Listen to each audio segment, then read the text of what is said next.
Imagine a land sculpted by sun and water, a place where the great Nile River isn't just a single lazy stream, but a powerful force that tumbles and rushes through rocky passages. These are the cataracts, the river's wild heart. This is Nubia, a vast territory nestled in what is now modern-day Sudan and southern Egypt. The sun here is relentless, casting a brilliant, almost white light upon golden sands that stretch to the horizon. But where the river flows, life blossoms. A ribbon of vibrant green hugs its banks, a stark and beautiful contrast to the arid desert that surrounds it. This was the cradle of one of Africa's most remarkable yet often overlooked civilizations. This was the home of the Kushites. They were a people deeply connected to this land, their lives dictated by the rhythm of the river and the seasons. The Nile was their highway, their source of water for crops, and a sacred entity in their spiritual world. They called their home Taseti, the land of the bow, named for their legendary skill as archers. To the ancient Egyptians, their neighbors to the north, this was a place of mystery and immense wealth. So what exactly was this Kingdom of Kush? It was a powerful African empire that flourished long ago. It grew along the Nile Valley, south of ancient Egypt. Its history is incredibly long, stretching from around 2500 BCE to about 350 CE. For perspective, that's a lifespan longer than the Roman Empire. Its story is one of rise and fall, of conquest and independence. Every great kingdom needs a heart, a center of power and faith. The Kingdom of Kush had two, Napata and Meroë. First came Napata, nestled near a sacred mountain called Jebel Barkal. To the Kushites, this wasn't just any mountain. They believed it was the dwelling place of the great god Amun, a deity they shared with the Egyptians. This made Napata not just a political capital, but the spiritual core of their universe. Imagine Napata in its prime. Temples dedicated to Amun stood tall, their stone columns reaching for the sky. Priests would perform daily rituals, their chants echoing across the city.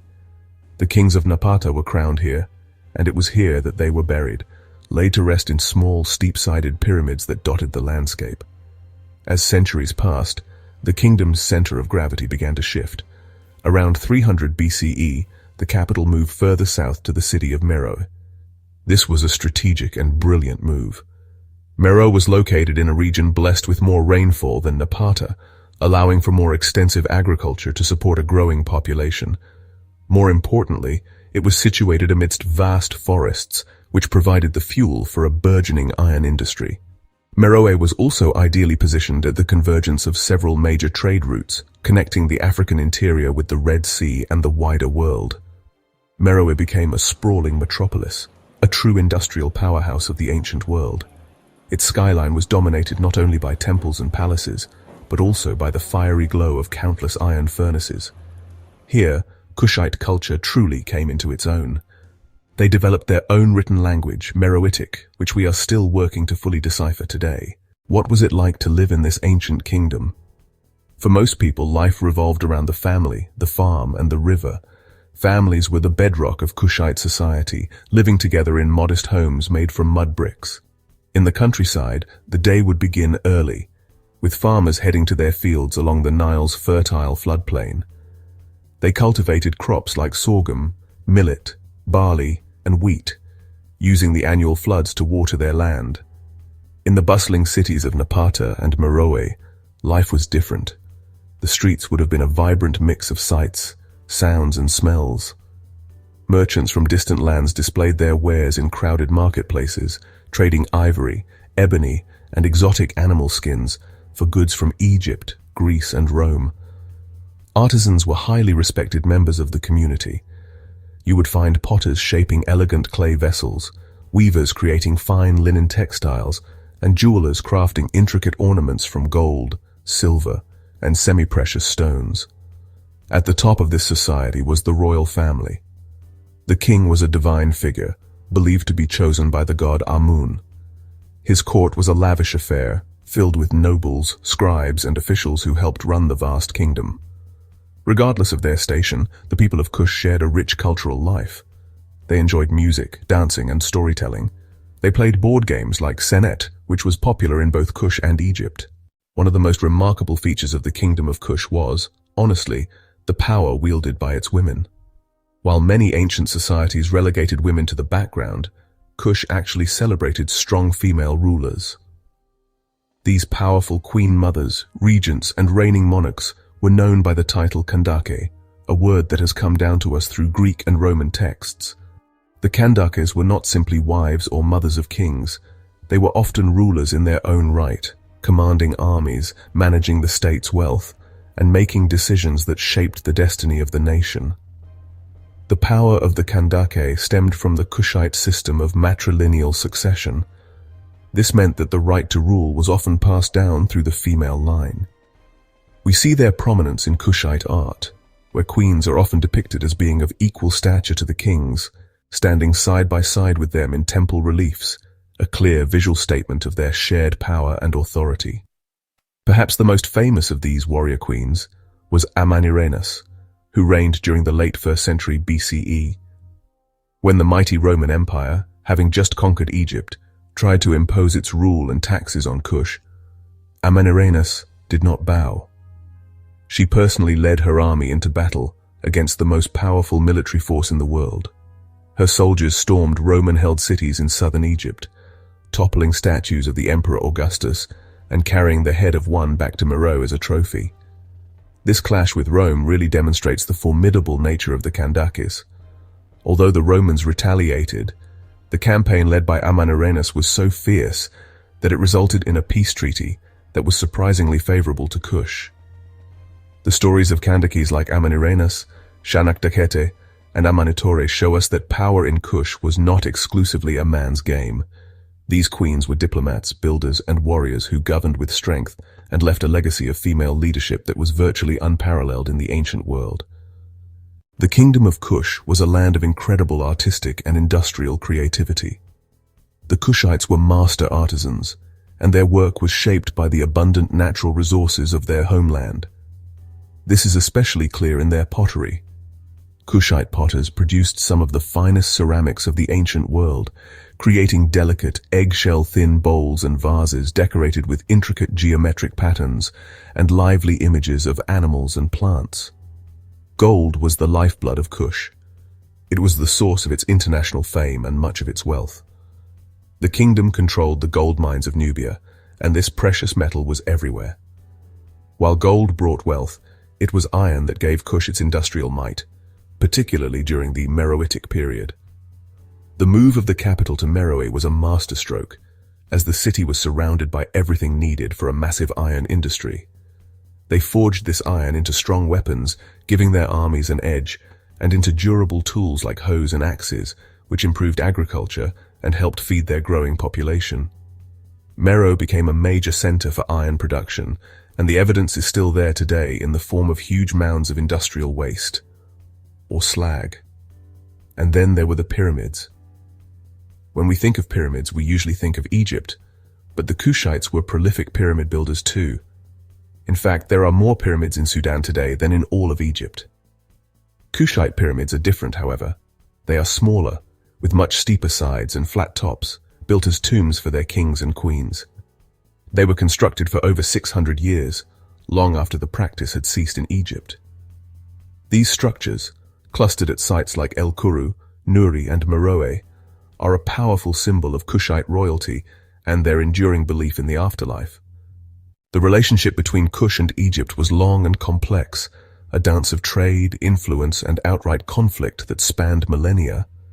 For centuries, a powerful Egypt dominated its southern neighbor, colonizing parts of Nubia to control its trade routes and exploit its gold mines. During this time, Egyptian culture, religion, and writing flowed south, profoundly influencing the Kushite elite. But fortunes change. As Egypt weakened and fragmented into political chaos around the 8th century BCE, the Kushite kings at Napata saw an opportunity not for revenge, but for what they considered restoration. A powerful Kushite king named Paye believed it was his sacred duty to save Egypt from itself. Viewing himself as the true champion of the god Amun, whose worship was central to both cultures, Paye marched his armies north. He launched a brilliant campaign, Sweeping through Egypt and conquering city after city, his victory was complete, and in an astonishing turn of events, the ruler of Kush was crowned the pharaoh of Egypt, inaugurating its 25th dynasty. These Kushite rulers are now famously known as the Black Pharaohs. Kings like Paya, Shabaka, and the Great Taharka ruled over a combined empire that stretched from the heart of Africa all the way to the Mediterranean Sea. They governed with a deep respect for Egyptian traditions. They restored ancient temples that had fallen into ruin, built new monuments, and revived religious customs. Their reign is often seen as a period of renaissance for Egypt, a time when art and architecture flourished under their patronage. The Black Pharaohs left a lasting mark, demonstrating that the flow of power and culture along the Nile was not a one-way street. It was a dynamic exchange, with Nubia absorbing Egyptian ideas and then, in a moment of strength, re-exporting them back with its own unique stamp. This chapter of history challenges old assumptions about the relationship between these two great African civilizations, revealing a bond that was far more intricate and reciprocal than was once understood. The reign of the 25th dynasty remains one of the most fascinating episodes in all of ancient history. The golden age of Kush could not last forever. New powers were rising in the world, and their ambitions would eventually reach the borders of the Nubian kingdom. After the Black Pharaohs were driven out of Egypt by the invading Assyrians, Kush refocused its power southward, centering its empire around the thriving city of Meroë. But then a new, even more formidable empire appeared on their northern doorstep, Rome. The initial interactions were hostile. In response, the formidable Kandakes launched her daring raid into Roman-held territory around 24 BCE. What followed this initial bloody conflict was something more interesting, a long period of diplomacy and trade. A peace treaty was signed establishing a formal border and, remarkably, excusing Kush from paying any tribute to Rome. However, external pressures and internal problems eventually began to weaken the kingdom. The rise of the Aksumite kingdom in modern-day Ethiopia created a powerful new rival to the east, disrupting Kush's traditional trade routes to the Red Sea. By the 4th century CE, the Kingdom of Kush was in a state of decline.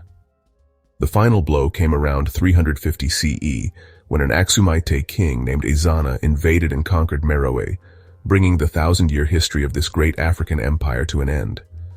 Though the Kingdom of Kush fell over 1,600 years ago, its story did not disappear completely. It lives on, whispering to us from the ruins that still stand proudly in the Sudanese desert. Today, visitors to Sudan can walk among the remnants of this magnificent civilization. The legacy of Kush is more than just stone and sand. It is a crucial part of the history of Africa and the world. Archaeologists and scholars continue to work at sites across Sudan, uncovering new secrets about the Kushite people. One of the greatest remaining mysteries is the Meroitic script. While we can sound out the letters, the meaning of the words largely eludes us, locking away countless details about their history, literature, and daily lives. The Kingdom of Kush, therefore, is not a forgotten empire. It is a revealed one. Its importance lies in its powerful story of resilience, innovation, and cultural pride. It challenges us to look at the ancient world with fresh eyes, to see the connections between different cultures, and to appreciate the rich and diverse history of the African continent. The echoes of Kush can be heard in the flow of the Nile, seen in the golden treasures of its tombs, and felt in the shadow of its pyramids.